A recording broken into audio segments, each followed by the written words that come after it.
হারানের জানাজায় সমবেত উলামায়ে কেরাম, নেতৃবৃন্দ, প্রাণপ্রিয় মুসলমান ভাইরা, আসসালামু আলাইকুম ওয়া রাহমাতুল্লাহি ওয়া বারাকাতুহু।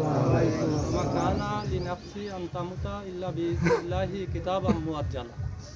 মহান আল্লাহ তাআলা বলছেন যে কোনো প্রাণী আল্লাহর অনুমতি ছাড়া মরতে পারে না এবং মৃত্যুর খবর আল্লাহ একটা উন্মুক্ত কিতাবে লিখে রাখছেন।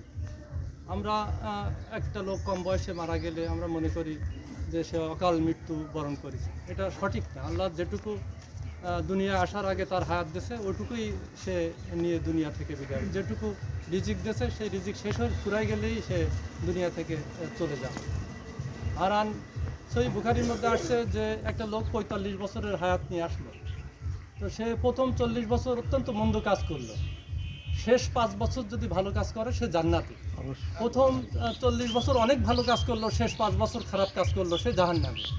সেই হিসেবে হারান অত্যন্ত সৌভাগ্যের অধিকারী। তার জীবনটা সে শেষে যখন নামাজ ধরছিল, ৫ ওয়াক্ত নামাজ, অত্যন্ত অনেক রোগ ব্যাধি ছিল তার মধ্যে, কিন্তু খুব কষ্ট করে পাক পবিত্র হয়ে সে ৫ ওয়াক্ত নামাজের পাবন্দি ছিল। আল্লাহ তাআলা তার এই আমলটুকু কবুল করে জান্নাতের উচ্চ আলা মাকাম দান করুন। আসসালামু আলাইকুম ওয়া রাহমাতুল্লাহ।